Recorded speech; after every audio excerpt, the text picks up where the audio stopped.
8 दिसंबर 2025 एक teacher school जाने के लिए अपने घर से निकल ही रहा होता है और घर से जाते जाते वो पीछे अपनी 15 साल की लड़की से प्यार करता है और अपनी पत्नी को बाय बोल के घर से निकल जाता है। लेकिन शाम को वो जैसे ही अपने काम से वापस आता है फिर उसको कुछ ऐसा दिखता है जिसको देखने के बाद उसके पैरों तले जमीन ही खिसक जाती है। वो ये देखता है कि उसकी पत्नी बेडरूम के अंदर खून से लहूलुहान पड़ी है, वहीं उसकी 15 साल की लड़की गेट पे तड़प रही थी। और एक दिल दहला देने वाली बात यहाँ पर यह है कि इन्होंने अपनी मौत को खुद ही गले लगाया था, यानी कि जिन्होंने इनकी हत्या की थी वो कोई बाहर का आदमी नहीं बल्कि इन्होंने खुद ही अपने घर बुलाया था। तो आखिर कौन था ये आदमी और क्या गलती थी इन माँ बेटे की जिसके कारण इनको इतनी बड़ी सजा भुगतने पड़ी? तो आइए आपको डिटेल में समझाता हूँ, लेकिन उसको जानने से पहले अगर चैनल पे नए हो तो लाइक सब्सक्राइब शेयर जरूर से करना और कमेंट सेक्शन में जय श्री राम जरूर से लिख के जाना। तो अब कहानी में आगे बढ़ते हैं। 48 साल की लैला एरोज जो कि एक सिंपल और घरेलू टाइप की महिला थी, मोहम्मदपुर के शाहजहां सिटी में रहने वाली ये फैमिली बहुत ही खुशहाली से अपना जीवन व्यतीत कर रही थी।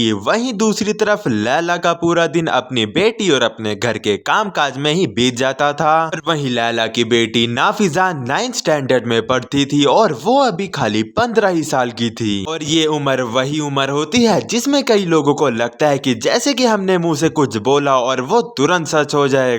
वहीं दूसरी तरफ लैला एक घरेलू टाइप की महिला थी, सही जैसे कि हमारी मम्मियाँ होती है, पैसे आते हैं पैसे गिनती हैं, रख देती है, काम काज करती है, पैसों की किसी की जरूरत होती है तो उनको पूरा कर देती है। अब जैसे कि मैंने आपको बताया कि लैला अपनी 15 साल की बेटी के साथ अकेले ही घर पे रहा करती थी और वो अपनी बेटी के ऊपर घर के काम काज का प्रेशर ना डाल के उसको बहुत अच्छे से पढ़ाना चाहती थी, इसीलिए उसको घर के काम करने में काफी दिक्कत होती थी, जिसके कारण अब उसको अपने घर के काम में हाथ बंटवाने की किसी की जरूरत थी, जैसे कि मेड की। ऐसे ही दिन बीतता जाता है फिर वो दिन आता है 25 दिसंबर 2025 का, जब लैला अपने घर पर एक मेड को हायर करती है और इस मेड का नाम था मोहम्मद आयशा। मोहम्मद आयशा की उम्र लगभग 20 साल की थी और इसने पहले दिन से ही अपनी आइडेंटिटी इन सभी से छुपा के रखी थी। अब ये आयशा नाम की जो मेड थी वो लैला के घर काम जब करने आती थी तो हमेशा बुरखे में रहती थी और 24 घंटे लगभग फोन में ही घुसी रहा करती थी। और यहाँ तक कि जो इसने अपने घर की आइडेंटिटी दी थी वो भी बिल्कुल फेक थी। अब शुरुआत के दिनों में लैला को थोड़ा शक तो हुआ, लेकिन फिर उसने ये सोच के टाल दिया कि आयशा शायद एक शर्मीली लड़की है और बहुत ही ज्यादा कंजर्वेशन फैमिली से आती है, इसलिए वो ऐसा कर रही हो। अब आयशा को लैला के घर में काम करते हुए तकरीबन 2 ही दिन हुए थे। इन 2 दिनों के बीच लैला के घर से 2000 रुपए गुम हो जाते हैं। जैसे कि मैंने आपको पहले ही बताया कि लैला एक घरेलू टाइप की महिला थी, वो बार बार कुछ दिनों में अपने पैसे गिना करती थी, तो थोड़ा सा शक होता है। फिर वो आयशा को बाय फ्रंट पे खड़ा करके उसको वार्निंग देती है कि आज के बाद अगर ऐसा कुछ हुआ तो मैं सीधा पुलिस कंप्लेन कर दूंगी। लैला को आयशा का बैकग्राउंड नहीं पता था, इसलिए लैला उसको माफ कर देती है। लेकिन आयशा के मन में लैला के लिए पूरी तरह से जहर उमड़ पड़ा था। अब मैं आपको बताता हूँ ये आयशा की बैकग्राउंड स्टोरी क्या थी। दरअसल आयशा रामपुर के रहने वाली थी। बचपन में ही उसके माँ बाप में आग लगने के कारण जल के राख हो गए थे। वहीं पर आयशा के गर्दन और उसके हाथ में बर्न के कुछ निशान थे और लगभग 1 महीने पहले इसने अपनी ही सौतेली बहन के घर से 1 बोरी कैश और 2 किलो तक का सोना भी चुरा लिया था। और आए दिन आयशा ऐसे काम करती रहती थी। अब तो मानो ये आयशा का पेशा सा ही हो गया था। किसी के घर सिंपल सी बेचारी से लड़की बन के काम करने जाती थी और वहाँ से लूटपाट करके फरार हो जाती थी। लेकिन अब तो इसका पति हर काम में बराबर साथ देने लगा, जिसका नाम राबिर शिकदेर था। वो ये आयशा से चाहता था कि आयशा हर घर में जाके चोरी करे और चोरी करा हुआ सामान उसको लाके दे। अब वक्त आता है 8 दिसंबर 2025 का, जब लैला के हस्बैंड अपने स्कूल की तरफ चले जाते हैं और वहीं घर पे लैला और उसकी लड़की अकेली रह जाती है। फिर कुछ देर बाद उनकी बिल्डिंग के सीसीटीवी कैमरा में एक फुटेज रिकॉर्ड होती है जिसमें कि एक औरत बुर्का पहन के इनकी घर की तरफ आ रही थी और वो औरत और कोई नहीं बल्कि आयशा थी, जो कि आज फुल प्रूफ प्लान बना के आई थी इनके घर को लूटने के लिए। साथ ही वो प्लान के तहत एक चाकू भी लेके आई थी। उसका मकसद क्लियर था कि वो चाकू के नोक पे उनसे सारे पैसे छीन लेगी, लेकिन शायद कुदरत को उस दिन कुछ और ही मंजूर था। उनके घर में तो जाती है और चोरी भी करती है, लेकिन लैला उसको सरेआम पकड़ लेती है। और जैसे कि मैंने आपको पहले बताया था कि लैला ने आयशा को एक बार पहले भी वार्निंग दे दी थी और अब इस घर के अंदर छीना झपटी होने वाली थी, युद्ध होने वाला था। जैसे ही लैला पुलिस को कॉल करने जाती है वैसे ही आयशा बहुत ज्यादा घबरा जाती है और जो वो अपने साथ चाकू लेके आई होती है वो लैला के ऊपर धड़ाधड़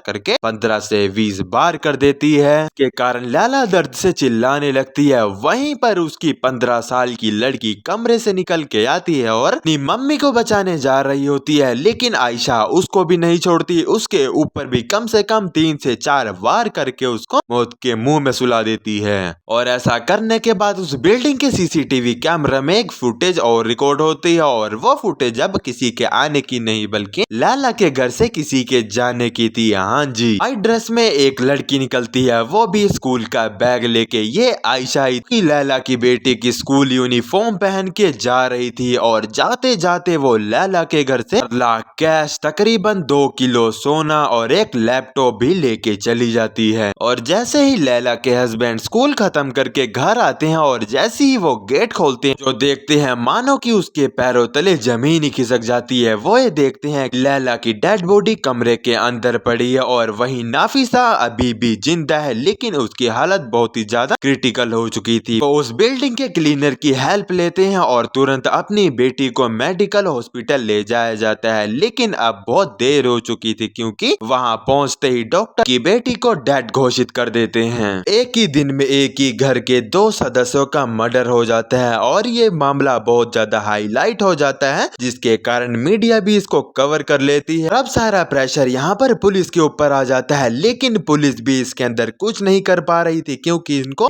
सस्पेक्ट ही नहीं मिल रहा था। सीसीटीवी फुटेज के वीडियो के आधार पे जो इन्होंने क्लिप देखी उसके अंदर बुरखे में एक महिला तो दिखी, लेकिन उसका पूरा शरीर ढका हुआ था, जिसके कारण इसकी पुष्टिकरण करना बहुत मुश्किल था। जिसके कारण एक स्पेशल टीम बुलाई जाती है और वो स्पेशल टीम पिछले कुछ महीनों से शहर में हो रहे क्राइम को करना शुरू करती है और वहां पर से उनको आयशा की एक छवि मिलती है कि मुल्लापुर के गांव में एक महिला देती है। वो ये कहती है कि एक महिला है, मासूम सा फेस लेके और गरीबियत दिखाते हुए वो घरों में काम करने जाती है और वहां जाके अपना आतंकी रूप दिखाना चालू करती है। ने पुलिस को आइडेंटिटी देते हुए ये बताया कि उस महिला की गर्दन पे और हाथ पे जलने के कुछ निशान हैं। वो पुलिस को एक नंबर भी देती है जो कि आयशा यूज करती है। फिर पुलिस उस नंबर की कॉल डिटेल को निकालना चालू करती है। फिर पुलिस को ये पता लगता है कि ये नंबर राबी नाम के किसी आदमी के नाम से रजिस्टर था और राबी आयशा का हस्बैंड था। फिर पुलिस राबी को मुल्लापुर के छोटी से बस्ती से अरेस्ट करती है और 2 घंटे की कड़क इन्वेस्टिगेशन के बाद उसे सारी सच्चाई निकलवा देती है। आयशा कहाँ पर है और उनका आगे का प्लान क्या था। अब एसीपी अब्दुल्ला ने अपनी टीम के साथ आयशा के ग्रैंडफादर के घर पे छापा मारा, जहाँ पर उनको आयशा मिल गई और उसने जो जो सामान चुराया था वो सारा कुछ रिकवर हो गया। आयशा ने वो सब कुछ बताया कि कैसे उसने पैनिक होके लैला के ऊपर चाकू से वार किया और राफिजा को भी मार दिया। फिर पुलिस ने आयशा और राबी की कोर्ट से 10 दिनों के रिमांड मांगी। इन कोर्ट ने आयशा की 7 दिनों की, वहीं राबी की 4 दिनों की रिमांड दी और ये केस अभी भी चल रहा है। तो आखिर क्या गलती थी उन दोनों माँ बेटी की जो उनको बेमतलब में मार दिया गया। इसी के साथ अब हम इस कहानी को यहीं पर डी एंड करते हैं और जैसे कि आगे जो कुछ होगा मैं आपको वीडियो के थ्रू तुरंत बता दूंगा, लेकिन उसको जानने के लिए आपको हमको सब्सक्राइब करना पड़ेगा।